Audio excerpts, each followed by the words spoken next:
कहानी की शुरुआत में हम एक घने जंगल में कुछ लड़कियों को देखते हैं जो एक हिरण के पीछे भागी रही होती हैं कि तभी वो लड़कियां देखती हैं कि वो हिरण भागते हुए एक गुफा की ओर जा रही होती है। और ये सब कुछ देखकर वहां खड़ी लड़कियों को गुस्सा आने लगता है और वो एक दूसरे पर चिल्लाते हुए कहने लगती हैं, तुम सभी अच्छे से जानती हो कि उस गुफा में कुछ भी ठीक से नहीं दिखता है, तो क्या तुम सभी को लगता है कि हम वहां जाकर उस हिरण को पकड़ सकते हैं? उस लड़की की ये बात सुनकर वहां खड़ी दूसरी लड़की उसे समझाते हुए कहती है, लेकिन ये वही हिरण है जिसे हमें गॉडेस ने पकड़ने के लिए कहा था, इसीलिए हम इसे भागने नहीं दे सकते, क्योंकि अगर ये और अंदर गया तो हम इसे खो देंगे, इसीलिए हमें इसे जल्दी से पकड़ना होगा। उस लड़की की ये बात सुनकर वहां खड़ी एक दूसरी लड़की कहती है, ये हिरण हमारे बिछाए हुए जाल से पहले ही निकल चुकी है। ये हिरण कितनी चालाक है कि हम में से सबसे तेज मैक्रिया भी इसे पकड़ नहीं पाई है, इसीलिए इस हिरण का तेजी से पीछा करना कोई भी काम नहीं आएगा, और वैसे भी हम पहले से ही बहुत ही थक चुके हैं। उस लड़की की ये बात सुनकर वहाँ खड़ी वो पहली लड़की कहती है, लेकिन गॉडेस ने हमसे खास तौर पर कहा था कि उनके लौटने से पहले हमें इस हिरण को पकड़ लेना है,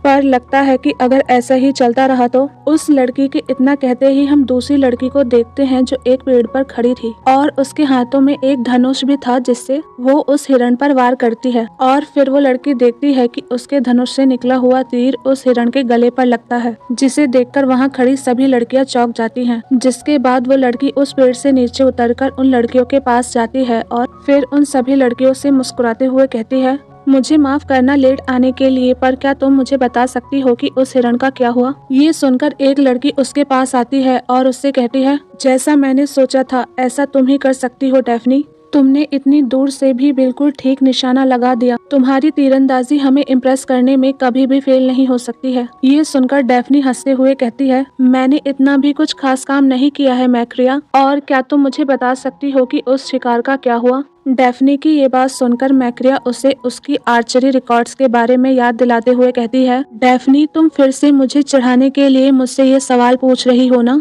तुम्हें क्या लगता है मुझे इस बात का पता नहीं है कि जब तक तुम्हारा निशाना सही जगह पर ना लग जाए तुम पेड़ से नीचे नहीं उतरती हो? मैक्रिया डैफ्नी से इतना कहते ही उसे बताती है कि उन्हें जल्द से जल्द टेम्पल पहुंचना होगा, क्योंकि आज लॉर्ड फीबस आ रहे हैं और इसीलिए टेम्पल में आज ज्यादा लोगों की मदद की जरूरत है। मैक्रिया की ये बात सुनते ही डैफ्नी उसके साथ टेम्पल की ओर जाने लगती है और जाते हुए मन में सोच रही होती है कि मेरे पिता नदी के देवता पेन्यूस हैं, जो सभी नदियों पर राज करते हैं, लेकिन मैं उनकी बेटी डैफ्नी अपने वतन को पीछे छोड़ते हुए यहाँ पर मून गॉडेस आर्टेमिस की सेवा करती हूँ। लेकिन यहाँ आने से पहले मैं अपने फादर के साथ अपने होमलैंड में रहती थी, जहाँ पर रहने वाले सभी मर्द बार बार मुझसे बात करने या मेरे करीब आने की कोशिश करते थे, पर उन लोगों की ये कोशिशें मेरे लिए और कुछ नहीं सिर्फ गंदी, घिनौनी और हवस भरी हरकतें थी, और शायद इसलिए भी मेरे जैसी लड़की के लिए ये जंगल, जहाँ पर किसी भी मर्द को आने की इजाजत नहीं है, मेरे लिए साल्वेशन जैसी है। इसीलिए तो मेरे फादर के मना करने के बावजूद भी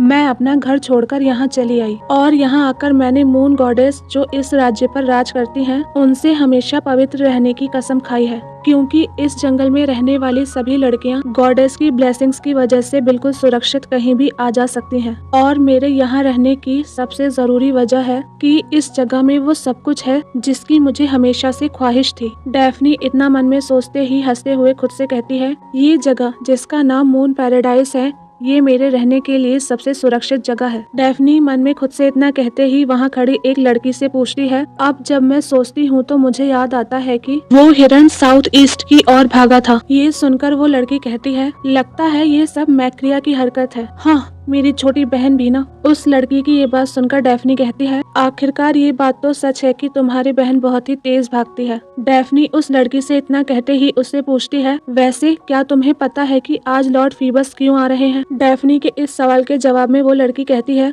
कौन जाने, वैसे भी हमारे जैसी नेम्स को कोई कुछ बताता थोड़ी है। वो लड़की डैफ्नी से इतना कहते ही उससे पूछती है, वैसे मुझे याद आया कि तुम आज पहली बार लॉर्ड फीबस से मिलोगी, है ना? उस लड़की के इस सवाल के जवाब में डैफ्नी कहती है, हाँ, ऐसा इसलिए है क्योंकि मुझे यहाँ आए हुए ज्यादा समय नहीं हुआ है। डैफ्नी उस लड़की से इतना कहते ही मन में सोचती है, फीबस अपोलो एक अकेला ऐसा आदमी है जिसे गॉडेस की परमिशन है कि वो इस फॉरबिडन लैंड में आ सकता है। डैफ्नी मन में इतना सोचते ही हमें बताती है कि वो आदमी सन गॉड के रूप में अपनी ड्यूटीज को खत्म करके अक्सर अपनी बहन से मिलने के लिए यहाँ आता है, और जब भी वो यहाँ आता है तो हमारी गॉडेस जो सभी आदमियों से नफरत करती हैं, वो भी उनके चेहरे के आकर्षण में खो जाती हैं। लेकिन यहाँ के लोगों का ये मानना है कि जो भी लोग अंदर से पवित्र होते हैं, उनके लिए किसी आदमी को पसंद करना एक बहुत ही बड़ा पाप है। इसीलिए जब भी फीबस का जिक्र होता है, मुझे कैलिस्टो याद आती है, जिसने अपनी पवित्रता खो दी थी और मरने से पहले एक भालू बन गई थी। और इस याद के साथ मुझे ये भी याद आता है कि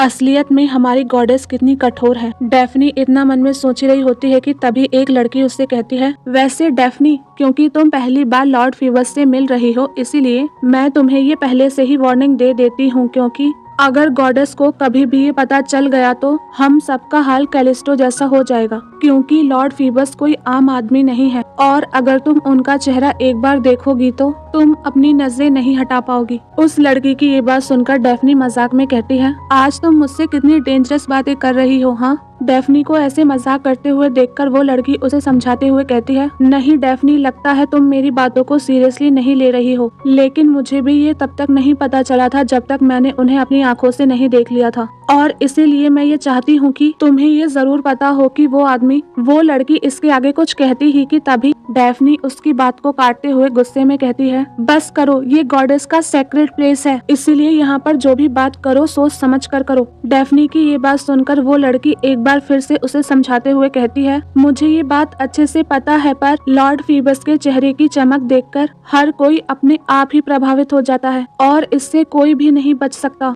उस लड़की के इतना कहते ही वहाँ पर एक दूसरी लड़की आती है, जो उन दोनों पर चिल्लाते हुए कहती है, तुम दोनों वहाँ पर क्या कर रही हो, जल्दी अंदर आओ। ये सुनकर डेफनी टेम्पल के अंदर जाने लगती है और ये देखकर वो लड़की एक बार फिर से उसे समझाते हुए कहती है, डेफनी, तुम एक बार देख लोगी तो तुम सब समझ जाओगी। उस लड़की के इतना कहते ही डेफनी वहाँ से चली जाती है और उसके जाने के बाद सीन शिफ्ट हो जाता है और फिर हम कुछ देर बाद टेम्पल का सीन देखते हैं, जहाँ पर डेफनी कुछ लड़कियों के साथ लॉर्ड फीबस का स्वागत करने के लिए खड़ी थी और वो मन में सोच रही थी कि मुझे आदमियों से घिन महसूस होती है। पहले लगातार प्रपोजल्स और प्यार के इजहार की वजह से मेरे परिवार ने मुझे खुद से दूर कर दिया था और इसीलिए मैं सब कुछ छोड़ छाड़ कर यहाँ आई हूँ। उस लड़की ने मुझसे अभी कहा कि वो आदमी किसी और आदमी से कहीं ज्यादा परफेक्ट है और उसके पास एक ऐसा अनोखा चार्म है जो पहले कभी किसी ने नहीं देखा है, लेकिन फिर भी वो है तो सिर्फ एक आदमी ही। पता नहीं इन लड़कियों ने लॉर्ड फीबस में ऐसा क्या देख लिया है, क्योंकि जब भी गॉडेस किसी काम से बाहर जाती हैं तो ये लड़कियां हर समय लॉर्ड फीबस के बारे में ही बातें करती हैं और अब तो मैंने उनके बारे में इतनी बातें सुन ली है कि उनका नाम सुनते ही मेरे कानों में दर्द होने लगता है। डेफनी इतना मन में सोचते ही खुद से मन में कहती है, आखिर इन लड़कियों के दिमाग में चल क्या रहा है। डेफनी इतना मन में कहती ही है कि तभी एक लड़की चिल्लाते हुए कहती है, लॉर्ड फीबस आ रहे हैं। उस लड़की के इतना कहते ही सभी लड़कियां अपने सिर झुकाकर खड़ी हो जाती हैं, क्योंकि जिनका उन सभी को इंतजार था वो लॉर्ड फीबस कोर्टयार्ड में आ गए थे और इसी वजह से पूरे कोर्टयार्ड का माहौल बिल्कुल शांत हो गया था और सभी लड़कियां लॉर्ड फीबस की ओर ही देख रही थी। इसके बाद हम लॉर्ड फीबस यानी कि इस स्टोरी के मेन लीड को देखते हैं, जिसके चेहरे पर चांद जैसी चमक और बालों में सूरज जैसी रोशनी थी। इसके बाद हम लॉर्ड फीबस को देखते हैं जो कोर्टयार्ड की ओर ही जा रहे होते हैं और इसके थोड़ी देर बाद वो डेफनी के पास आते हैं और फिर वहाँ खड़े होकर कुछ सोचने लगते हैं। लॉर्ड फीबस को वहाँ खड़ा देखकर डेफनी अपना सिर झुका लेती है और फिर अपने हाथों को कसकर दबाते हुए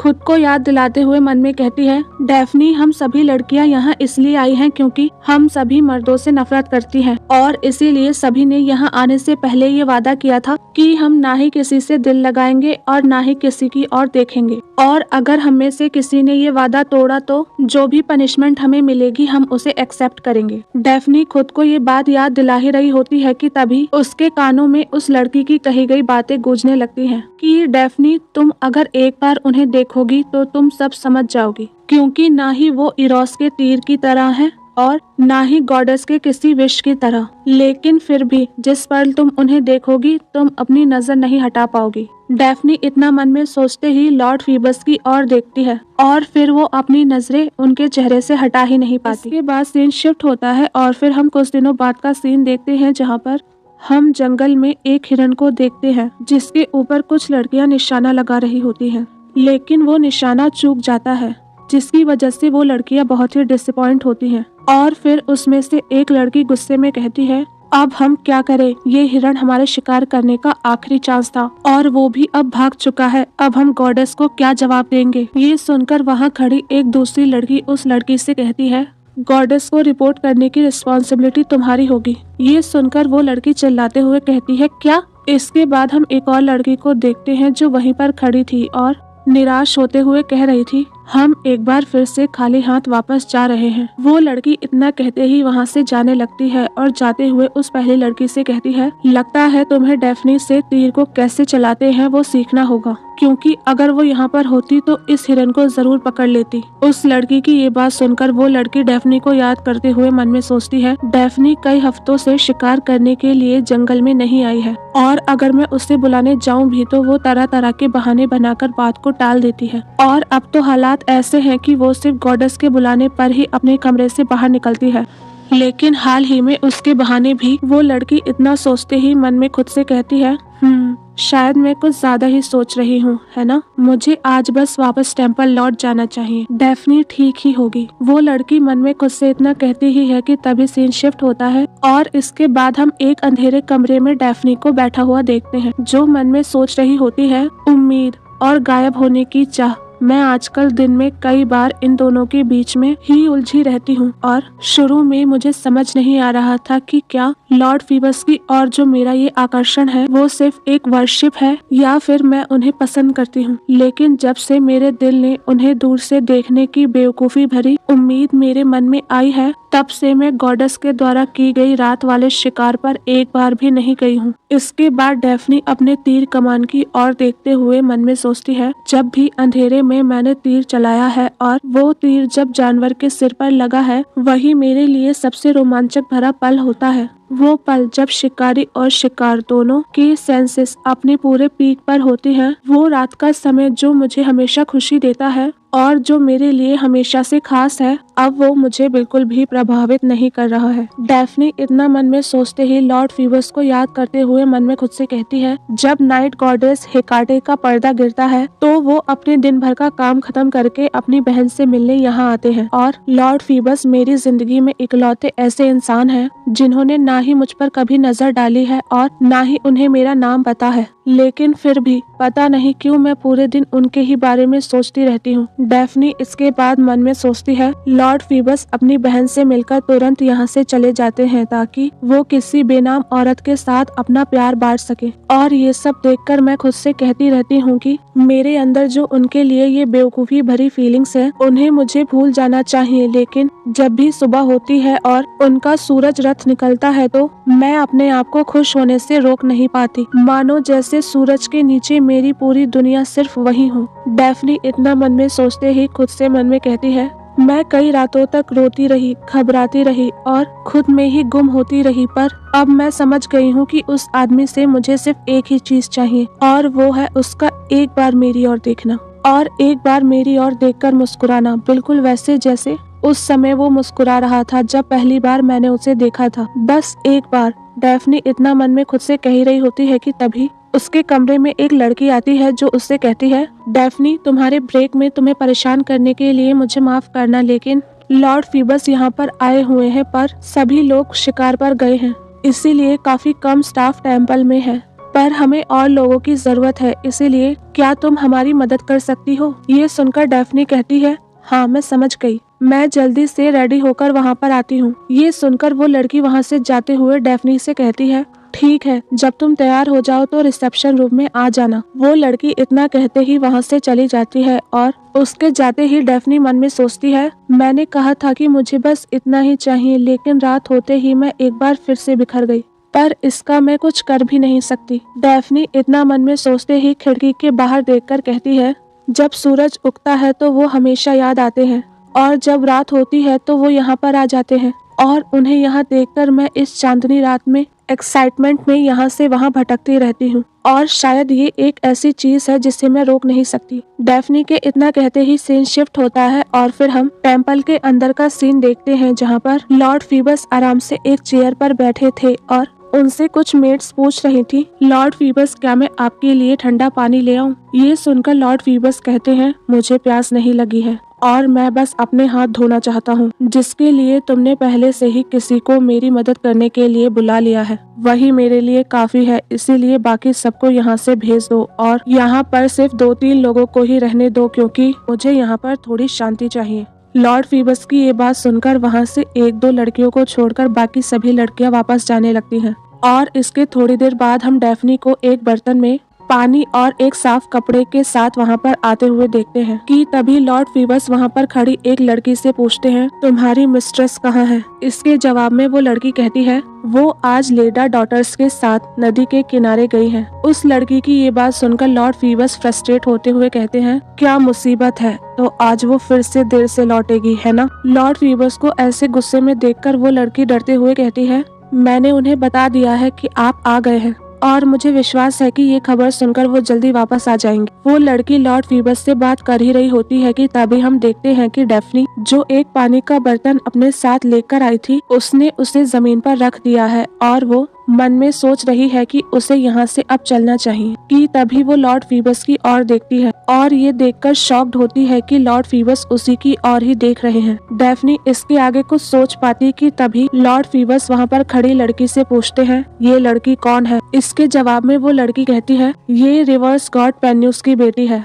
ये सुनकर लॉर्ड फीबस इरिटेट होते हुए कहते हैं, मैं इस लड़की का नाम पूछ रहा हूँ, इसके पिता का नहीं, जो यहाँ पर है भी नहीं। लॉर्ड फीबस की ये बात सुनकर डैफ्नी शर्माते हुए मन में सोचती है, क्या अभी अभी मैंने लॉर्ड फीबस के साथ आई कांटेक्ट किया? अगर हाँ तो क्यों? डैफ्नी इतना मन में सोच ही रही होती है कि तभी उसके पास वो लड़की आकर कहती है, अपना नाम बताओ। उस लड़की की ये बात सुनकर डैफ्नी खुद को इंट्रोड्यूस करते हुए कहती है, लॉर्ड फीबस, मेरा नाम डैफ्नी है। ये सुनकर लॉर्ड फीबस कहते हैं, अच्छा तो डैफ्नी, अब तुम यहाँ पर आओ और मेरे हाथों को साफ करो। लॉर्ड फीबस की ये बात सुनकर डैफ्नी मन में सोचती है, लॉर्ड फीबस ने जब से मेरा नाम लिया है तब से मेरा दिल जोर जोर से धड़क रहा है और अभी अभी लॉर्ड फीबस ने मेरा नाम कितने प्यार से लिया है, तो क्या इसका मतलब उनके दिल में भी मेरे लिए कोई फीलिंग्स है? डैफ्नी इतना मन में सोचते ही खुद को समझाते हुए मन में कहती है, नहीं नहीं, ऐसा नहीं हो सकता, ये सिर्फ एक इत्तेफाक है, क्योंकि इससे पहले उन्होंने मेरी और एक बार भी नहीं देखा है, तो मेरे नाम को इतने प्यार से लेने का कोई और मतलब नहीं हो सकता। डैफ्नी खुद को समझाते हुए मन में ये सब कुछ सोच ही रही होती है कि तभी लॉर्ड फीबस एक बार फिर से उसका नाम लेते हैं और अपना नाम लॉर्ड फीबस के मुंह से सुनकर डैफ्नी शॉक्ड होते हुए मन में सोचती है, लॉर्ड फीबस ने एक बार फिर से मेरा नाम लिया, लेकिन उनके मुंह से मेरा नाम दोबारा सुनने के बावजूद भी मेरे अंदर ये जिद है कि मैं अपना नाम उनके मुंह से उनके करीब रहकर सुनूं। डैफ्नी इतना मन में सोचते ही उस पानी के बर्तन को उठाती है और फिर लॉर्ड फीबस की ओर जाते हुए मन में सोचती है, हर बार जब भी किसी और निम्फ का नाम वो मेरे सामने पूछते हैं तो मुझे इतनी जलन होती है कि ऐसा लगता है जैसे मैं कहीं मर ही न जाऊं। डैफ्नी इतना मन में सोचते ही लॉर्ड फीबस के पास आती है और फिर एक साफ कपड़े को पानी से गीला करके लॉर्ड फीबस के हाथों को अपने हाथों में लेकर उसे साफ करने लगती है और फिर मन में खुद से कहती है, मैं बस ये आशा कर सकती हूँ कि लॉर्ड फीबस मेरे हाथों की कपकपी को नोटिस ना करे।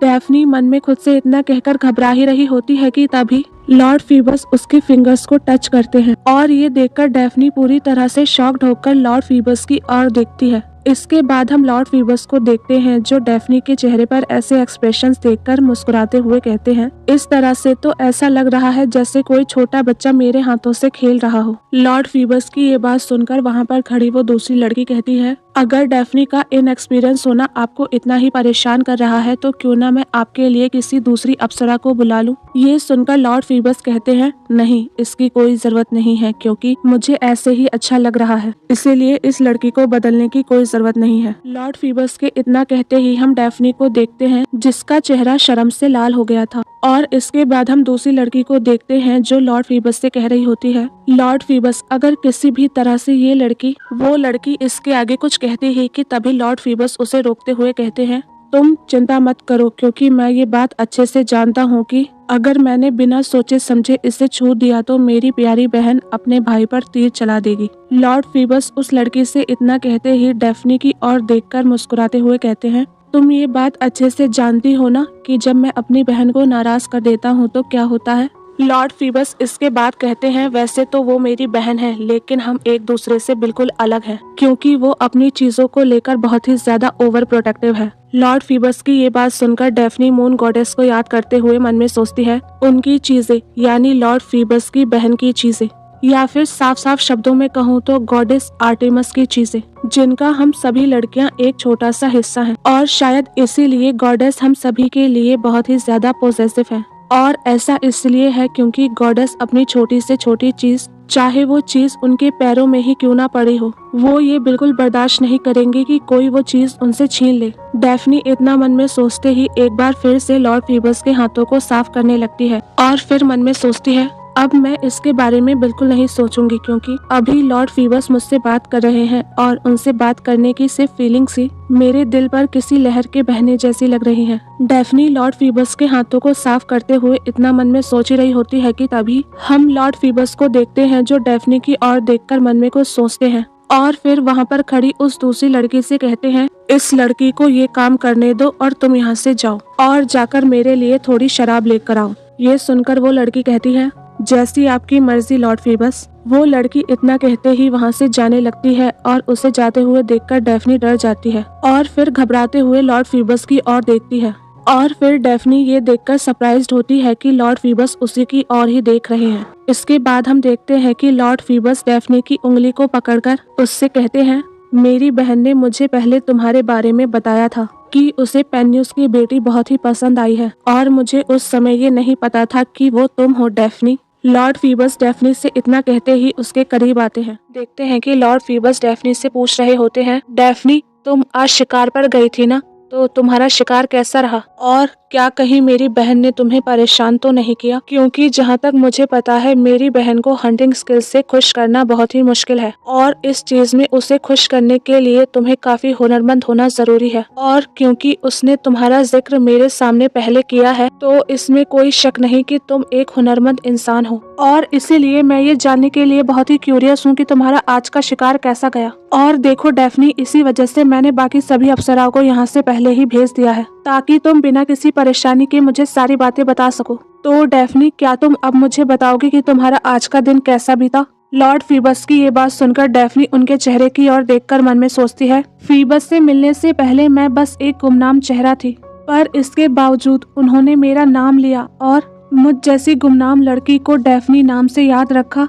डेफ्नी इतना मन में सोचते ही फीबस से कहती है, लॉर्ड फीबस, मैंने आज सुबह सिर्फ एक विक्सिन पकड़ी थी। ये सुनकर फीबस कहता है, क्या सचमुच तुमने एक विक्सिन पकड़ी थी? इसका मतलब तुम तीरंदाजी में काफी अच्छी होगी, है ना डेफ्नी? फीबस के इतना कहते ही हम डेफ्नी को देखते हैं, जो फीबस के हाथों में अपने हाथों को देखकर मन में सोच रही थी, अब मैं क्या करूं? मुझे ऐसा लग रहा है जैसे वो मेरी उंगलियों के जरिए से मेरे दिल की तेज धड़कन को सुन सकते हैं। डेफ्नी इतना मन में सोचते ही फीबस के हाथों से अपने हाथों को दूर हटा लेती है, और फिर उसके चेहरे को इग्नोर करते हुए बोलती है, माय लॉर्ड, अब मैं आपके पैरों को भी धो देती हूँ। डेफ्नी फीबस से इतना कहते ही उसके पैरों को धोने लगती है, और फिर मन में खुद से सवाल करते हुए कहती है, डेफ्नी, आज क्यों तुमने इस फूल से भी सुंदर फूल अपने बालों में नहीं लगाया? और क्या कहीं शिकार से लौटते समय तुम्हारे कपड़ों पर खून तो नहीं लग गया था? डेफ्नी मन में खुद से इतना कहते ही हमसे कहती है, मैं हमेशा से इन पलों के सपने देखा करती थी, और अब जब ये पल सच हो गए हैं तो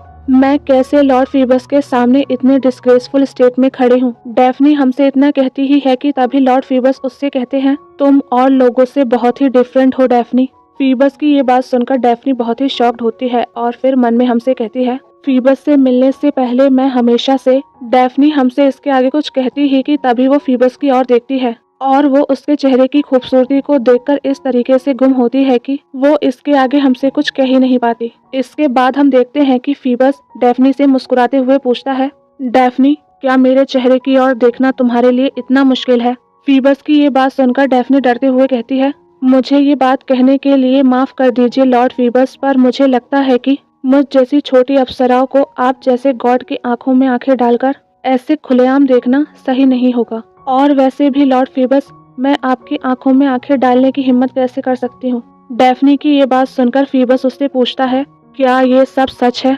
डेफ्नी, मेरे कहने का ये मतलब है कि जो भी चीजें तुमने अभी कही, क्या तुम सचमुच उन्हें सच मानती हो? और क्या उनमें जरा सा भी झूठ नहीं है? क्योंकि तुमने इतने समय तक खुद को छुपाए रखा और मेरे पास होने पर भी ऐसा जताया जैसे कि तुम मुझे देख नहीं रही हो। लेकिन जब भी मैं तुमसे दूर चला जाता हूँ तो तुम्हारी नजरें मुझ पर ही टिकी रहती हैं और तुम ऐसा बहुत समय पहले से करती आ रही हो। फीबस की इन बातों को सुनकर डेफनी बहुत ही सरप्राइज्ड होती है और ये देखकर फीबस उससे कहता है, आज तुम्हें देखकर मुझे समझ आता है कि मेरी बहन ने तुम्हें इतने समय तक मुझसे छुपाकर क्यों रखा था। शायद मेरी प्यारी बहन को अपने ही बड़े भाई पर शक था, लेकिन इस बार उसने हद पार कर दी है क्योंकि वो बेवजह ही इतना ज्यादा जल रही है। फीबस डेफनी से इतना कहते ही अपनी चेयर से उठता है और फिर उसके फेस को टच करते हुए कहता है, डेफनी तुम्हारा ये फेस देखकर मुझे समझ आ रहा है कि शायद मेरी प्यारी बहन को इस बात का डर है कि वो अपनी लॉयल सर्वेंट को खो ना दे, पर लगता है मेरी प्यारी बहन का प्लान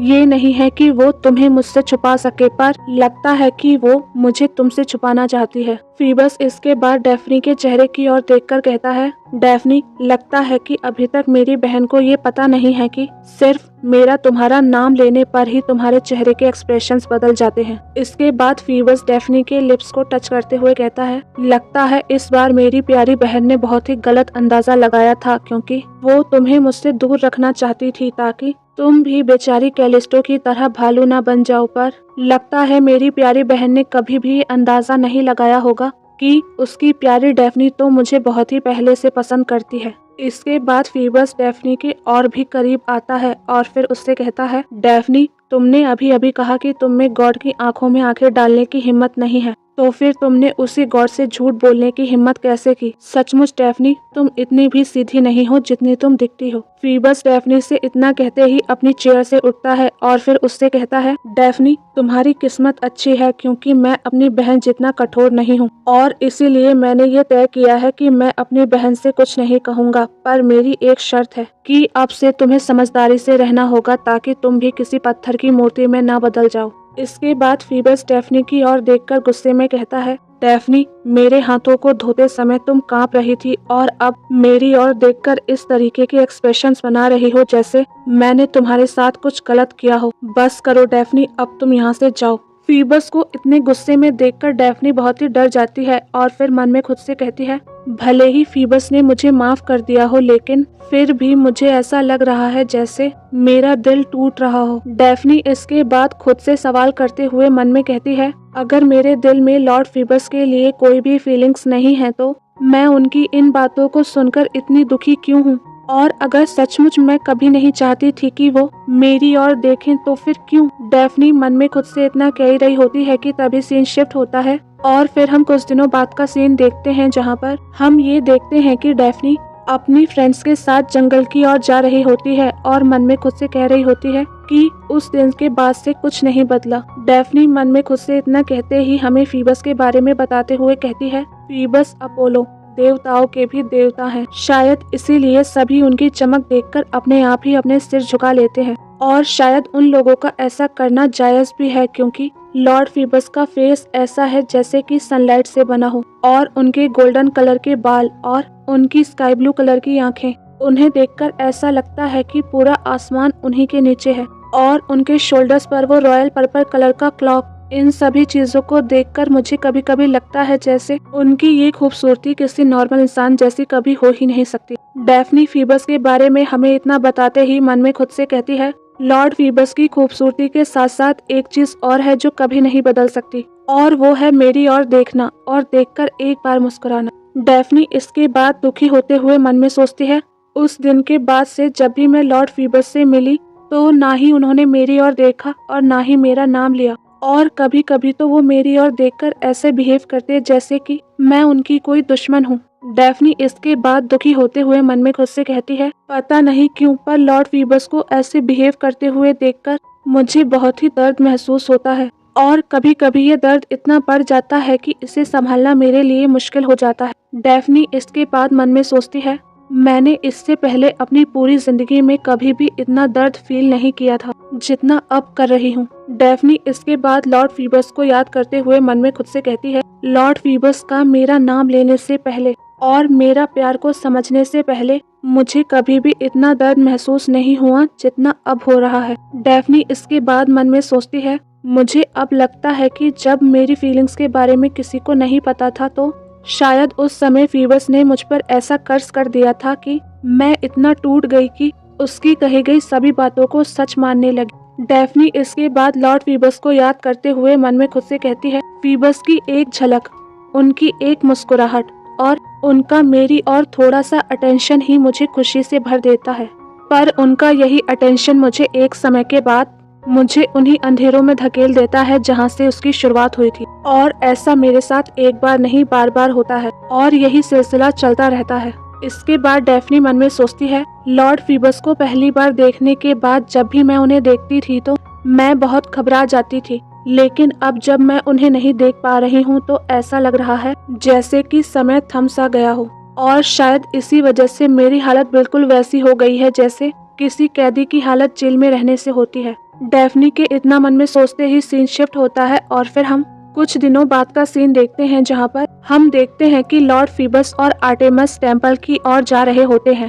और उन्हें देखकर डेफ्नी और कुछ और अप्सराएं उन्हें ग्रीट करते हुए कहती हैं, आप दोनों का स्वागत है लॉर्ड फीबस और लेडी आर्टेमस। इसके बाद डेफ्नी लॉर्ड फीबस की ओर देखकर मन में सोचती है, उस दिन के बाद से एक चीज हम दोनों के बीच में बदल गई और वो है कि फीबस ने मुझे उस दिन के बाद से कभी भी एक औरत की तरह नहीं देखा और अब वो मुझे देखकर इस तरीके से प्रिटेंड करता है कि हम दोनों के बीच में कुछ हुआ ही नहीं था। डेफ्नी इतना मन में सोच रही होती है कि तभी हम देखते हैं कि फीबस उसे इग्नोर करते हुए वहां से चला जाता है और ये देखकर डेफ्नी शॉक्ड होते हुए मन में सोचती है, आजकल लॉर्ड फीबस इसी तरह मुझे इग्नोर करते हुए मेरे पास से गुजर जाते हैं, लेकिन उनके ऐसा करने पर मैं कभी कभी एक छोटी सी चीज महसूस कर पाती हूँ और वो चीज है। डेफ्नी इतना मन में सोचते ही लॉर्ड फीबस की ओर देखती है और फिर मन में खुद से कहती है, उस दिन के बाद से लॉर्ड फीबस ऐसे बिहेव करने लगे हैं जैसे हम दोनों के बीच में ऐसा कोई बड़ा सीक्रेट है जिसके बारे में गॉडेस भी नहीं जानती है। डेफ्नी इसके बाद मन में खुद से कहती है, वैसे ऐसा नहीं है कि लॉर्ड फीबस के ऐसा करने से मेरा दिल उनके लिए जोर जोर से धड़कने लगा हो, या फिर ऐसा भी नहीं है कि मैं उनके लिए बाकी अप्सराओं से कुछ ज्यादा ही खास बन गई हूँ। डेफ्नी इतना मन में खुद से कहते ही मन में सोचती है, फीबस की इन्हीं हरकतों से मुझे ये समझ आ गया है कि उस दिन फीबस ने मुझे देखकर जो चीजें कंफर्म की वो मेरा दिल नहीं बल्कि मेरी कमजोरियां थी। डेफ्नी इतना मन में सोच ही रही होती है कि तभी सीन शिफ्ट होता है और फिर हम उसे एक क्लिफ पर खड़ा होते हुए देखते हैं जहां पर कोई हाथ उसे क्लिफ से नीचे पुश करने की कोशिश कर रहा होता है। और ये सब देखकर डेफ्नी हमसे कहती है, फीबस को मेरी फीलिंग्स का पता होने से पहले मेरी जिंदगी बिल्कुल ऐसे थी जैसे मैं किसी खाई के किनारे पर खड़ी हूँ। मेरी जिंदगी उसके हाथ में है और वो जब चाहे तब मुझे उस किनारे से धक्का दे सकता है, पर ऐसा लगता है जैसे उसे मेरी कमजोरी को अपने काबू में रखने में मजा आ रहा है, क्योंकि अगर ऐसा नहीं होता तो वो कभी भी मुझसे ऐसे बिहेव नहीं करता। डेफ्नी हमसे इतना कहती ही है कि तभी सीन शिफ्ट होता है और फिर हम प्रेजेंट का सीन देखते हैं जहां पर हम ये देखते हैं कि आर्टेमस डेफ्नी से कह रही होती है, डेफ्नी यहाँ आओ और लॉर्ड फीबस की मदद करो। आर्टेमस की ये बात सुनकर डेफ्नी लॉर्ड फीबस के करीब आती है और फिर उसके कपड़े उतारने में उसकी मदद करती है और फिर मन में सोचती है, पता नहीं क्यों पर आजकल लॉर्ड फीबस हर 2-3 दिनों में जानबूझकर मुझे अपनी सेवा करने के लिए चुनते हैं और मैं पहले इन पलों का इंतजार किया करती थी, लेकिन अब मेरे साथ अब ऐसा ना हो। डेफ्नी इतना मन में सोचते ही फीबस के कपड़ों की रोप को बांधने लगती है और फिर शर्माते हुए उसकी ओर देखती है, पर वो ये देखकर शॉक्ड होती है कि लॉर्ड फीबस उसी की ओर ही देख रहे हैं। इसके बाद डेफ्नी फीबस की ओर देखकर मन में सोचती है, फीबस तुम्हें ऐसे मुस्कुराते हुए देखकर मुझे ये समझ आ रहा है कि आज भी तुम्हारा दिल बिल्कुल वैसे का वैसा ही है, बिल्कुल कठोर। डेफ्नी इतना मन में सोचते ही फीबस से सवाल करते हुए मन में कहती है, फीबस क्या तुम्हें ये पता है कि तुम्हारी ऐसी मुस्कुराहट को देखकर मेरे अंदर जो वो उम्मीद है कि तुम भी मेरे लिए वही फील करते हो जो मैं तुम्हारे लिए करती हूँ, कभी कभी वो उम्मीद को तुम्हारी मुस्कुराहट सच साबित कर देती है, लेकिन जब तुम मुझसे नजरें फेर लेते हो तो मुझे पल भर में ही ये महसूस हो जाता है कि तुम्हारी वो पल भर की मुस्कुराहट बिल्कुल वैसी थी जैसे कि कोई मालिक अपने गुलाम को देखकर मुस्कुराता है। डेफ्नी इतना मन में खुद से कहते ही फीबस को याद करते हुए मन में सोचती है, फीबस क्या तुम्हें ये सब करके अच्छा लग रहा है या फिर तुम ये सब करके मेरा मजाक उड़ा रहे हो। डेफ्नी इतना मन में सोचते ही उस समय को याद करती है जब वो फीबस की रोब को उतार रही थी और उस समय हम ये देखते हैं कि फीबस डेफ्नी के और भी करीब आने की कोशिश कर रहा था। इसके बाद सीन शिफ्ट होता है और फिर फिर हम प्रेजेंट का सीन देखते हैं जहाँ पर हम ये देखते हैं कि डेफनी फीबस के उतारे हुए कपड़ों को स्मेल करते हुए मन में कहती है, फीबस मैं तुम्हारे पैरों के पास रेंगते हुए किसी कीड़े की तरह हूँ, इसीलिए क्या तुम मुझे देख पा रहे हो? फीबस प्लीज मेरी ओर देखो, क्योंकि मैं तुम्हारे कपड़े का किनारा कसकर पकड़े हुए यहाँ पर कब से खड़ी हूँ। डेफनी इतना मन में खुद से कह रही होती है कि तभी सीन शिफ्ट होता है और फिर हम कुछ देर बाद का सीन देखते हैं जहाँ पर डेफनी फीबस को याद करते हुए मन में कह रही होती है, फीबस तुम्हारे कपड़ों में बची हुई तुम्हारी खुशबू इतनी गहरी है कि उसे महसूस करते ही मेरा दिल जोर जोर से धड़कने लगता है और इसी वजह से मुझे कभी कभी ऐसा लगता है जैसे मेरे इमोशंस मेरे काबू से बाहर हो जाएंगे। और फीबस मुझे अब नहीं लगता कि मैं अब पहले जैसी रह गई हूँ और लगता है तुम्हारी पॉइजनस बेरहमी ने मुझे अंदर से पूरा बदल दिया है और अब तो मेरी हालत ऐसी हो गई है कि मैं शिकार करना तो दूर की बात है, मैं एक खरगोश तक नहीं पकड़ पा रही हूँ। डेफनी मन में खुद से इतना कहते ही फीबस को याद करती है और फिर खुद से कहती है, फीबस मैं तुम्हारी बेरहमी से सबसे ज्यादा नफरत करती हूँ, क्योंकि जिस तरह तुम मेरी आंखों के सामने किसी दूसरी औरत के साथ बेशर्मी से चले जाते हो, ये चीज मुझे अंदर से झिझोड़ कर रख देती है। डेफनी खुद से इतना कहते ही फीबस को याद करते हुए मन में सोचती है, फीबस अब ये सोचकर भी मेरा दिल भर आता है कि कहाँ पहले मैं तुम्हारी बेरहमी से नफरत करती थी और अब तुम्हारी यही बेरहमी मुझे याद आने लगी है। डेफनी इतना मन में सोच रही होती है कि तभी सीन शिफ्ट होता है और फिर हमें किसी की आवाज आती है जो हमसे कह रहा होता है, फीबस को संभालना डेफनी के लिए बहुत ही मुश्किल है, क्योंकि फीबस के हिसाब से डेफनी उसके लिए काफी नहीं है, पर जो भी ट्रेजेडी इन दोनों के बीच में है वो इन दोनों के बीच की दूरी की वजह है और इन दोनों के बीच की दूरी डेफनी के लिए एक बहुत ही बड़ा दर्द है और उसके इसी दर्द के साथ कुछ और साल बीत जाते हैं। वो आवाज हमसे इतना कहती ही है कि तभी सीन शिफ्ट होता है और फिर हम कुछ सालों बाद का सीन देखते हैं जहाँ पर हम ये देखते हैं कि डेफनी एक टेम्पल के अंदर बैठे हुए कुछ काम कर रही थी और काम करते हुए मन में सोच रही थी, इन बीते हुए सालों में फीबस कभी कभी मेरे करीब आकर मुझे टच करता है, लेकिन वो मुझे इस तरीके से टच करता है कि किसी को समझ में ही ना आए, पर कभी कभी वो मेरे करीब आकर इस तरीके से मुस्कुराता है कि उसे देखकर ऐसा लगता है कि सब समझ जाएंगे कि हम दोनों के बीच में क्या चल रहा है। डेफनी इतना मन में सोच रही होती है कि तभी हम फीबस को देखते हैं जो डेफनी के करीब आकर उससे मुस्कुराते हुए कहता है, डेफनी क्या तुम्हारे लिए ये करना मुश्किल है? फीबस इतना कहता ही है कि तभी हम डेफनी को देखते हैं जो फीबस को अपने इतना करीब देखकर घबरा जाती है और ये देखकर फीबस उसके कंधे पर हाथ रखते हुए कहता है, कोई बात नहीं डेफनी। फीबस को इस तरीके से बिहेव करता हुआ देखकर डेफनी डरते हुए मन में खुद से कहती है, लॉर्ड फीबस कभी कभी बहुत ही ज्यादा क्रूअल हो जाते हैं और कभी कभी इतने ज्यादा जेंटल कि कभी कभी मुझे ये समझ ही नहीं आता कि मैं उनके कौन से रूप को सच मानूं। डेफनी इतना मन में खुद से कहते ही फीबस की ओर देखती है और फिर फीबस को मुस्कुराते हुए देखकर मन में खुद से कहती है, कभी कभी वो लॉर्ड फीबस की बच्चों जैसी आंखें मुझे इस तरीके से देखती हैं कि मानो जैसे ये चेक कर रही हूँ कि मैं इस बार जिंदा भी हूँ या नहीं, और इस तरीके के मेरी जिंदगी में कई दिन गुजरे हैं जो शायद कभी बदलेंगे ही नहीं। डेफनी मन में खुद से इतना कहती ही है कि तभी सीन शिफ्ट होता है और फिर हम किसी की आवाज सुनते हैं जो हमसे कह रहा होता है कि इसी तरह फाइनली सर्दियों के दिन बीत जाते हैं और समर सीजन आ जाता है, लेकिन समर सीजन के आने के बाद से फीबस ने टेम्पल में आना बिल्कुल बंद कर दिया और उसका इस तरीके का बर्ताव देखकर सबको ऐसा लगा मानो जैसे कि डेफनी उसके लिए कोई छोटा सा खिलौना हो जिसे अब वो पूरी तरह से भूल गया हो और जिसके अंदर अब उसे बिल्कुल भी इंटरेस्ट नहीं रहा हो। और अब देखकर लगता है कि फीबस ने उसकी वीकनेस और उसके इनोसेंट दिल को पूरी तरह से भुला दिया है, बिल्कुल वैसे ही जैसे बारिश के बाद पूरा आसमान साफ हो जाता है। लेकिन डेफनी को देखकर ऐसा लगता है जैसे वो अभी तक फीबस को चाहती है और यहाँ तक कि उन पलों को याद करती है जब लॉर्ड फीबस उसे एक खिलौना समझकर खेल रहे थे। वो आवाज हमसे इतना कहती ही है कि तभी सीन शिफ्ट होता है और फिर हम कुछ दिनों बाद का सीन देखते हैं जहाँ पर गॉडेस आर्टेमिस डेफनी को एक धनुष देते हुए उससे कह रही थी, डेफनी जब अपोलो का चैरियट डूबने लगेगा तब मेरा गिफ्ट लेकर अपोलो के डोमेन में जाना और उसे ये दे देना। आर्टेमिस की ये बात सुनकर डेफनी उससे पूछती है, पर गॉडेस ये गिफ्ट लेकर मुझे ही क्यों जाना है। ये सुनकर आर्टेमिस डेफनी से कहती है, बाढ़ के खत्म होने के बाद से उसका यहाँ आना काफी कम हो गया है, लेकिन कई सालों से अपोलो तुम्हें पसंद करता आ रहा है, इसीलिए अगर तुम ये गिफ्ट लेकर उसके लिए जाओगी तो वो बहुत ही खुश हो जाएगा। आर्टेमिस की ये बात सुनकर डेफनी अपना सिर झुकाती है और फिर वो धनुष लेते हुए आर्टेमिस से कहती है, ठीक है माय लेडी, मैं आपके ऑर्डर्स को फॉलो करूंगी। डेफनी आर्टेमिस से इतना कहते ही मन में खुद से कहती है, गॉडेस आर्टेमिस का ये मानना है कि लॉर्ड फीबस मुझे पसंद करते हैं। हाँ, उनका ये मानना कि हम दोनों एक दूसरे के करीब हैं, ये एक हद तक बिल्कुल ठीक है, पर हम दोनों ने कभी भी एक रात एक दूसरे के साथ नहीं गुजारी है, जैसी रातें वो और अप्सराओं के साथ गुजारते हैं। और तो और हम दोनों के इस रिश्ते में मैं ही हूँ जो हमेशा उनके साथ खड़ी रहती हूँ और उनका ख्याल रखती हूँ। डेफनी इतना मन में खुद से कह रही होती है कि तभी सीन शिफ्ट होता है और फिर हम एक घने जंगल को देखते हैं जहाँ पर डेफनी चलते हुए मन में सोच रही होती है, अगर मैंने उस समय लॉर्ड फीबस से सीरियसली कहा होता कि वो अपने ये गेम्स को बंद करें और हमारे रिलेशनशिप के बारे में सीरियसली सोचे तो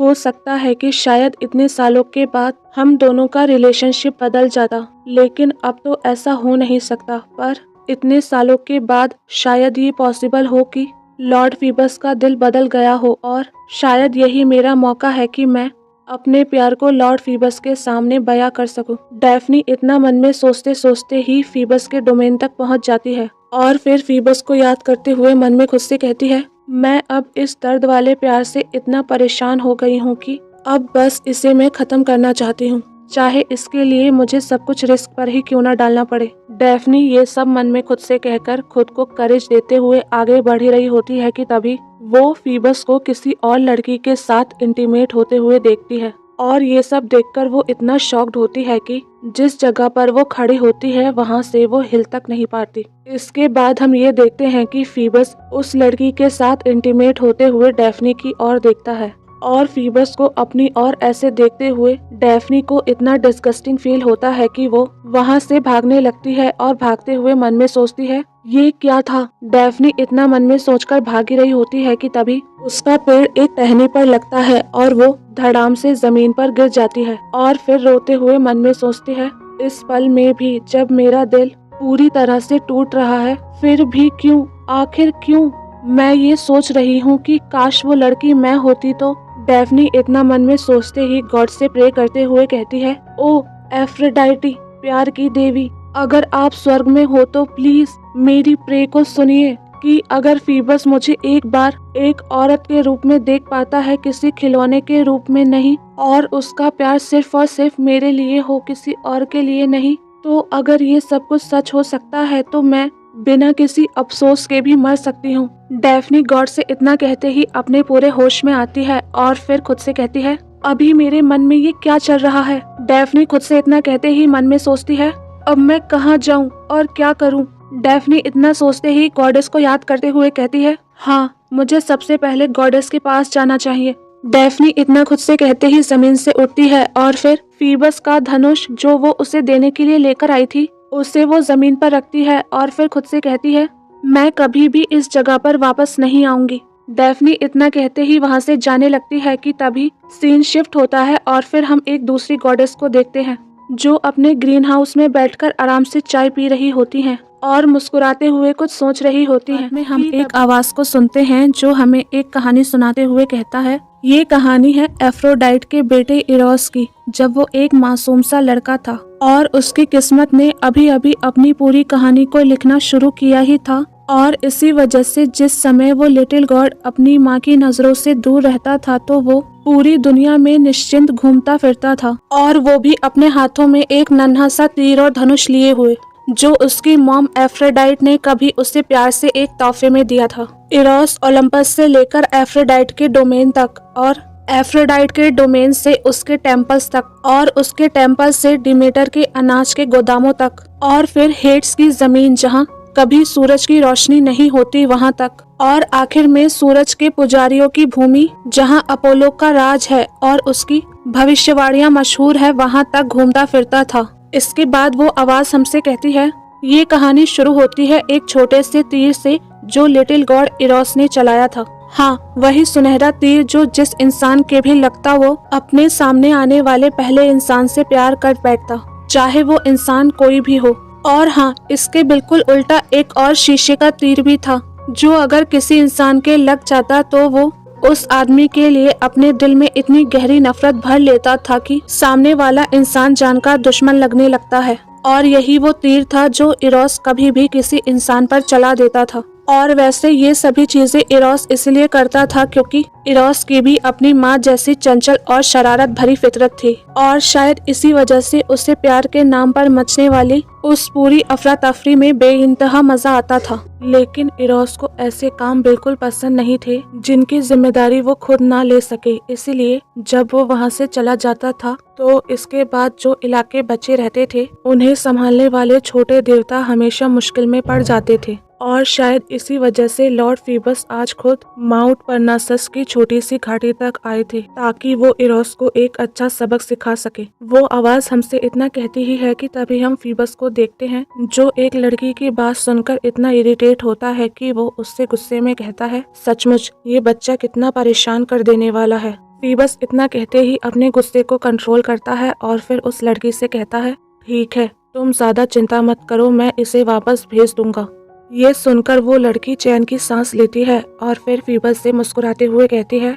आपका बहुत बहुत शुक्रिया लॉर्ड फीबस। उस लड़की के इतना कहते ही फीबस इरोस के पास जाता है और फीबस को अपने पास आते हुए देखकर इरोस फीबस से कहता है, आखिर ऐसी कौन सी वजह है जो आपको यहाँ तक ले आई है लॉर्ड फीबस। ये सुनकर फीबस कहता है, ये डोमेन मेरा है और तुमने यहाँ पर कदम रखा है, सन ऑफ एफ्रोडाइट। ये सुनकर इरोस कहता है, अच्छा, तो तुम फिर से ये प्रिटेंड कर रहे हो कि तुम्हें मेरा नाम याद नहीं है। ये सुनकर फीबस उसे टॉन्ट मारते हुए कहता है, अगर तुम्हारी माँ ने तुम्हें थोड़ा और ज्यादा खूबसूरत नाम दिया होता तो मैं उसे जरूर याद कर लेता। फीबस की ये बात सुनकर इरोस कुछ नाम लेते हुए कहता है, डेलॉस के डेलियन और रोशनी के लाइसियन। इसके दूसरी तरफ मैं उन सभी नामों को याद रखता हूँ जिनसे दुनिया तुम्हारी तारीफ करती है। और वैसे भी मेरी एक बहुत ही बुरी आदत है कि अगर मैं एक बार कोई बात सुन लेता हूँ तो उसे भूलना मेरे लिए मुश्किल हो जाता है, चाहे मुझे पता हो कि उसे याद रखना जरूरी नहीं है। तो क्या इससे साबित होता है कि मैं तुम जैसे बुद्धिमान और चालाक देवता से ज्यादा समझदार हूँ।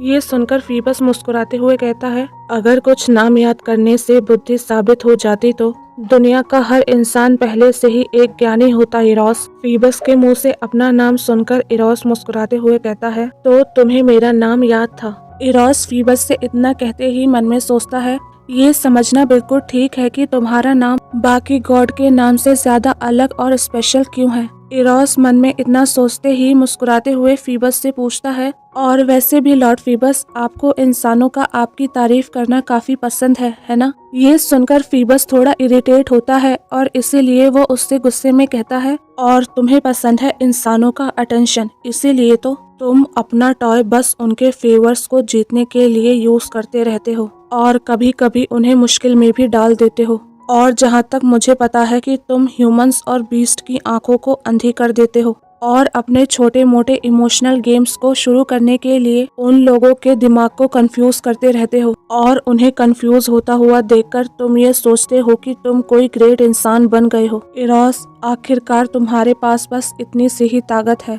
फीबस को ऐसे टॉन्ट मारते हुए देखकर इरोस बहुत ही इरिटेट होता है और फिर एक दूसरे गॉड को ढूंढते हुए कहता है, अरे वो दिन का देवता, वो डरपोक कहाँ गया जो मुझे देखकर ही भाग जाता है। इरोस की ये बात सुनकर फीबस उसे समझाते हुए कहता है, सिर्फ इसीलिए उससे नीचा मत समझो क्योंकि उसका दर्जा तुमसे नीचे है, क्योंकि ना तुम और ना मैं दिन के गुजरने को रोक सकता है, और वैसे भी उसका दिन इस दुनिया का कानून है जो बिल्कुल किस्मत की तरह है। ये सुनकर इरोस कहता है, लॉर्ड फीबस, प्यार सबसे बड़ी किस्मत होती है। इरोस की ये बात सुनकर फीबस इरिटेट होने लगता है और फिर उससे गुस्से में पूछता है, तुम्हारे कहने का ये मतलब है कि प्यार भी वक्त की तरह एक किस्मत है। इरोस इसके जवाब में कहता है, नहीं लॉर्ड फीबस, प्यार तो सबसे महान है। ये सुनकर फीबस उसे समझाते हुए कहता है, इरोस, एक भगवान के पास इतनी ताकत और एबिलिटीज होती हैं कि वो जितनी चाहे उतनी पावर्स अपनी मर्जी से यूज कर सकता है, और तुम्हें तो ये बात अच्छे से पता है ना कि इंसान इसे डिवाइन अथॉरिटी कहते हैं और इसकी पूजा और इज्जत करते हैं। इरोस, समय जो मेरे अधीन है और दिन के देवता के शासन में चलता है, वो ओलंपस के देवताओं पर भी असर दिखाता है। ये सुनकर इरोस उससे पूछता है, अगर ऐसा है तो प्यार का क्या? इसके जवाब में फीबस गुस्से में कहता है, हाँ, इंसान इससे बंधे हुए हैं, लेकिन क्या तुम्हें पता है कि जिसने तुम्हें जन्म दिया है वो भी प्यार को सिर्फ एक खेल ही समझती है, और जो चीज तुमने अपने हाथ में इस वक्त पकड़ी हुई है वो मेरे धनुष जैसा बिल्कुल नहीं है, और जो डिवाइन अथॉरिटी तुम्हारे पास है उसकी मेरे सामने कोई औकात नहीं है, क्योंकि तुम्हारा ये धनुष मेरे लिए एक खिलौने जैसा है। फीबस इसके बाद इरोस से कहता है, इरोस, मैंने सुना है कि तुम जानवरों के नियमों को तोड़ देते हो, तो इस शिकार से तुम्हें असल में क्या मिलता है जहाँ तुम इंसानों के साथ खिलवाड़ करते हो? और क्या तुम ये जानते हो कि मेरे लोग तुम्हारी डिवाइन अथॉरिटी की वजह से तुम्हारे सामने सिर नहीं झुकाते, बल्कि तुम्हारी माँ के डर की वजह से वो ऐसा करते हैं, क्योंकि एफ्रोडाइट किसी भी कारण से जो भी उसका विरोध करता है वो उसको अपना दुश्मन बना लेती है। इसीलिए अगर तुम ये बातें जानते हुए भी लोगों से ये कहते हो कि तुम कितने महान हो, तो सचमुच तुम और तुम्हारी ये कहानी बहुत ही पैथेटिक है। और अगर सचमुच तुम इन चीजों से अनजान हो तो ये बात साबित होती है कि तुम अंदर से भी उतने ही बच्चे हो जितने तुम बाहर से दिखते हो। और वैसे इरोस, तुम एक भगवान हो तो तुम अनंत काल तक जीते रहोगे, लेकिन फिर भी तुम अभी एक बच्चे हो, इसीलिए तुम अभी खतरनाक हथियारों को संभालने के लिए तैयार नहीं हो। और सबसे मजेदार बात यह है कि तुम अपने ही भाग्य के अधिकारों से अनजान हो। फीबस की इन बातों को सुनकर इरोस को गुस्सा आने लगता है, इसीलिए वो फीबस से कहता है, तुम मेरे बारे में आखिर जानते ही क्या हो? ये सुनकर फीबस कहता है, सच में मुझे तुम्हारे बारे में ज्यादा कुछ नहीं पता, लेकिन मैं एक बात अच्छे से जानता हूँ कि तुम जब तक इस विधि को नहीं समझोगे तब तक तुम मैच्योर नहीं होगे। फीबस की ये बात इरोस को बिल्कुल भी अच्छी नहीं लगती है और इसीलिए वो उसे इग्नोर करते हुए अपने धनुष को उठाता है और फिर फीबस से कहता है, लगता है लॉर्ड फीबस, आपको मुझ में काफी दिलचस्पी है। ये सुनकर फीबस कहता है, नहीं, मुझे तुम में कोई भी दिलचस्पी नहीं है, लेकिन मैं तुमसे सिर्फ एक छोटी सी चीज चाहता हूँ कि तुम मेरे सर्वेंट्स की टेरिटरी में जाकर उन्हें डिस्टर्ब करना बंद कर दो। और वैसे भी तुम्हारी ये प्रोविडेंस और तुम्हारी ये डिवाइन अथॉरिटी, ये सब मेरे इंटरेस्ट से बाहर है, क्योंकि मेरे लिए मेरे पावर्स के सामने लव हमेशा नीचे ही रहेगा। फीबस की इन बातों को सुनकर इरोस बहुत ही हर्ट होता है और फिर जमीन पे पड़े एक एप्पल को उठाते हुए उससे कहता है, पहले भी कुछ लोग थे जो बिल्कुल तुम्हारी तरह बात किया करते थे लॉर्ड फीबस। इरोस फीबस से इतना कहते ही आसमान की ओर उड़ जाता है और फिर सीन शिफ्ट होता है और फिर हम गॉडेस एफ्रोडाइट को देखते हैं, जिनकी गोद में इरोस लेटा हुआ था और वो अपनी मॉम से पूछ रहा था, मॉम, क्या आपने उन सभी लोगों को वापस भेज दिया? ये सुनकर उसकी मॉम उसे हवा में कैरी करती हैं और फिर उससे मुस्कुराते हुए कहती हैं, इरोस, क्या तुम्हें पता है कि जब तुम ऐसे मुंह फुलाकर बैठते हो तो तुम्हें नोटिस न करना मुश्किल हो जाता है, मेरे क्यूट बच्चे। अपनी मॉम की ये बात सुनकर इरोस इरिटेट होते हुए कहता है, मॉम, मुझे ऐसे मत बुलाओ। ये सुनकर उसकी मॉम उससे मुस्कुराते हुए कहती हैं, पर ये तो सच है ना कि तुम्हारा ये धनुष बहुत ही क्यूट है। अपनी मॉम की ये बात सुनकर इरोस बहुत ही इरिटेट हो जाता है और ये देखकर उसकी मॉम उसे हक करती हैं और फिर मुस्कुराते हुए कहती हैं, ओह इरोस, मेरे बेटे, तुम्हारे बड़े न होने की वजह से ही ये सभी लोग तुम्हारा अभी तक मजाक उड़ाते हैं। ये सुनकर इरोस और भी इरिटेट हो जाता है और फिर अपनी मॉम से कहता है, मॉम, अपने बेटे का मजाक उड़ते देखने के बाद भी आप काफी खुश हैं, है ना? ये सुनकर उसकी मॉम कहती हैं, इरोस, तुम्हें तो ये बात पता है ना कि फीबस के पास ऐसे तीर हैं जो कुछ भी भेज सकते हैं। शायद इसीलिए वो तुम्हारा ये छोटा सा क्यूट सा धनुष देखकर इसका बिना मजाक उड़ाए हुए रुक नहीं पाया होगा। अपनी मॉम की ये बात सुनकर इरोस गुस्से में कहता है, मॉम, क्या आप मेरा मजाक उड़ा रही हो? ये सुनकर उसकी मॉम उसके कान में धीरे से कहती है, इरोस, तुम्हें कभी भी अपनी डिवाइन अथॉरिटी नहीं भूलनी है। अपनी मॉम की ये बात सुनकर इरोस थोड़ा सा कंफ्यूज होता है और ये देखकर उसकी मॉम उससे मुस्कुराते हुए कहती हैं, इरोस, मेरे कहने का ये मतलब है कि मैं फीबस के मामले में दखल नहीं दूंगी, क्योंकि ये सिर्फ हम दोनों के बीच की एक साइड ऑफ द स्टोरी है, पर मैं तुम्हें एक काफी अच्छा आइडिया दे सकती हूँ। अपनी मॉम के मुंह से आइडिया का नाम सुनकर इरोस का इंटरेस्ट और भी बढ़ जाता है और फिर वो अपनी मॉम की बातें अच्छे से सुनने लगता है और ये देखकर उसकी मॉम उसे एक बात बताते हुए कहती हैं, इरोस, कुछ दिन पहले ये कहा जा रहा था कि फीबस के तीर ने माउंट परनासस के महान सांप को मार डाला था, है ना? तो क्यों ना तुम बिल्कुल इसी तरह उसके दिल को भी छेद दो, जैसे उसने उस खतरनाक बीस्ट को मारा था।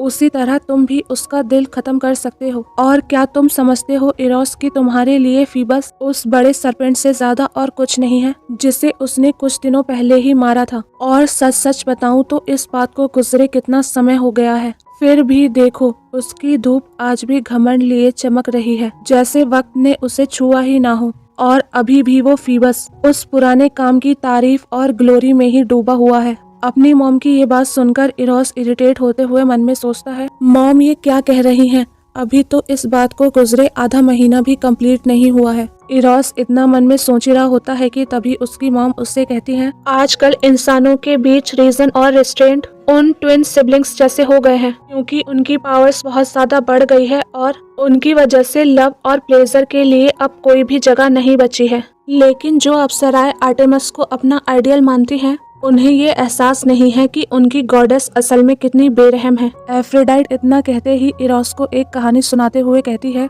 इरोस, क्या तुम्हें पता है कि उसके पिता जीसस ने जब एक अप्सरा का अपमान किया था तो आर्टेमिस ने उस अप्सरा को एक भालू में बदल दिया था और ये कहकर उस पर अपमान लगाया था कि उसने अपनी प्रतिज्ञा तोड़ दी है। और तो और इरोस, सबसे मजेदार बात ये थी कि उस अप्सरा का शिकार आर्टेमिस ने उसकी ही साथियों से करवाया था। और जब वो बेचारी अप्सरा अपनी आखिरी सांसें ले रही थी तो भी आर्टेमिस ने जरा सी भी दया उस लड़की पर नहीं दिखाई थी। एफ्रोडाइट इरोस से इतना कहते ही डेफ्नी को याद करते हुए कहती है, क्या आर्टेमिस को ये पता भी है कि उसकी लकड़ी जैसी हैंडमेटन्स के बीच एक स्वीट सी छोटी सी ट्रेडर भी मौजूद है? एफ्रोडाइट खुद से इतना कहते ही इरोस से कहती है, इरोस, कंट्रोल का रूल धीरे धीरे टूट रहा है, पर फीबस का क्या, जो तुम्हें और मुझे, हम दोनों को बीच में लाने की हिम्मत कर रहा है। और तो और उसने अपने ही स्टैंडर्ड्स और रीजन को सबसे ऊपर रख दिया है, जिसकी वजह से प्यार के लिए कोई भी जगह नहीं बची है। इसीलिए मैं इन सब चीजों को और कुछ नहीं बस फीबस का घमंड कह सकती हूँ। आर्टेमिस इरोस से इतना कहते ही उससे पूछती है, तो क्यों ना इरोस उसके दिल को उसी तरह छेद देते हैं जैसे तुम हमेशा करते हो। अपनी मॉम की ये बात सुनकर इरोस को याद आता है कि उस रात माउंट पैरनासस की चट्टानों से 2 तीर रात के आसमान को चीरते हुए निकले थे, जिसमें से एक तीर बेइंतहा मोहब्बत से भरा हुआ था और दूसरा अनंत नफरत से। इरोस इतना मन में सोच रहा होता है कि तभी सीन शिफ्ट होता है और फिर हम एक जंगल को देखते हैं जहाँ पर कुछ लड़कियाँ एक हिरन का शिकार कर रही होती हैं कि तभी हम उस हिरन को देखते हैं जो अपनी आवाज में उन लड़कियों से कह रही होती है, प्लीज प्लीज मुझे पहचानो, मैं कोई हिरन नहीं हूँ, मैं डेफ्नी हूँ। वो हिरन इतना कहती ही है कि तभी उन लड़कियों में से एक लड़की उस हिरन पर एक तीर से वार करती है और वो तीर उस हिरन के गर्दन पर जाकर लगता है। और ये देखकर वो लड़की अपने फ्रेंड्स से कहती है, फ्रेंड्स, मैंने उस हिरन को पकड़ लिया। उस लड़की के इतना कहते ही हम उस हिरन को देखते हैं जिसकी गर्दन पर एक तीर लगा हुआ था और उसकी वजह से वो बहुत ही घायल थी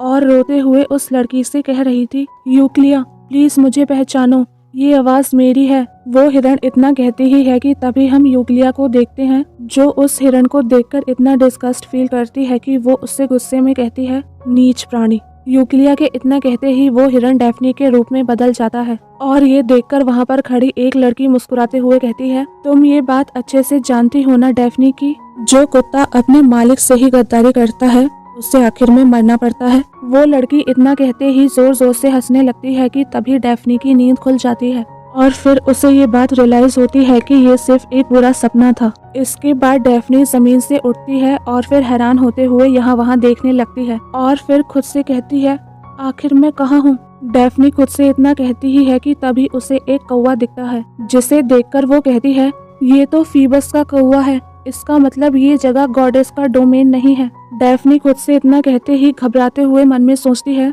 ये सब कैसे हो गया, मुझे खुद भी नहीं पता चला कि कब मैं किसी और के इलाके में आ गई। और अगर मैं किसी से कहूँ भी कि मैंने बस अपनी आंखें खोली और मैंने खुद को एक बिल्कुल अनजान जगह पर पाया तो भला मेरी इस बात पर कौन यकीन करेगा। डेफ्नी इतना मन में सोचते ही खुद से कहती है, कहीं ऐसा तो नहीं हो गया कि गॉडेस को मेरे दिल में लॉर्ड फीबस के लिए जो फीलिंग्स हैं उसके बारे में पता चल गया हो और शायद इसीलिए उन्होंने मुझे ये सजा दी हो, क्योंकि 5 दिनों पहले ही उन्होंने मुझे ये धनुष पहुंचाने का काम दिया था और उस समय मेरा चेहरा गिल्ट से भरा हुआ था और गॉडेस ने मुझे हैरानी भरी नजरों से देखा था और उनके चेहरे को देखकर साफ पता लग रहा था कि उनको मुझ पर किसी बात का शक है। डेफनी खुद से इतना कहते ही जमीन से उठती है और फिर मन में सोचती है, मैंने सुना है कि जिन रातों पर गॉडेस का राज नहीं होता उन रातों में बदनसीबियां आम होती हैं। और वैसे मुझे ये बेचैन कर देने वाली फीलिंग क्यों हो रही है और मेरे पैरों के नीचे का कंकड़ और यहाँ की हर चीज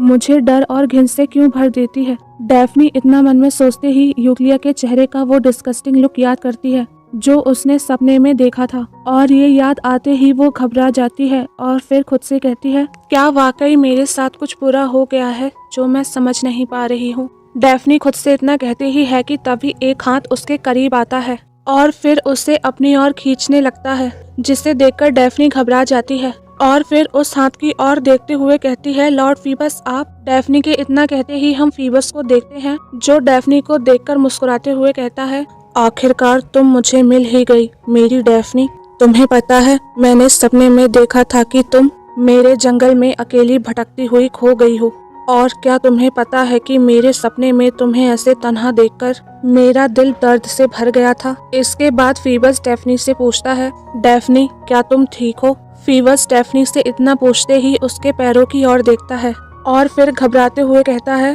अरे लगता है तुम्हें थोड़ी चोट लग गई है। फीबस की इन बातों को सुनकर डेफनी सरप्राइज्ड होते हुए मन में सोचती है, फीबस का ऐसा बिहेवियर देखकर मुझे कुछ गलत लग रहा है और उसे ऐसे देखकर मैं अभी कुछ भी समझ नहीं पा रही हूँ और ना ही मुझे ये समझ आ रहा है कि मैं अभी यहाँ पर क्यों हूँ और ना ही ये कि फीबस अचानक से इस जंगल में कहाँ से आ गए और यहाँ तक कि मुझे ये भी समझ नहीं आ रहा कि ये जगह सचमुच कहाँ पर है। डेफनी ये सब सोचकर परेशान हो ही रही होती है कि तभी फीबस उसके हाथों को होल्ड करता है और फिर उसके हाथों पर किस करते हुए उससे कहता है, डेफनी मैं तुम्हें बहुत ही लंबे वक्त से ढूंढ रहा था पर अब जब तुम मुझे मिल गई हो तो तुम अब बिल्कुल महफूज हो और तो और मुझे अब इस बात पर पूरा विश्वास हो गया है कि तुम कोई सपना नहीं सच हो, है ना डेफनी। फीबस इसके बाद डेफनी से कहता है, डेफनी तुम बिल्कुल भी परेशान मत हो क्योंकि अभी तुम जहाँ पर हो वो मेरा डोमेन है। फीबस की ये बात सुनकर डेफनी सरप्राइज्ड होते हुए कहती है, क्या।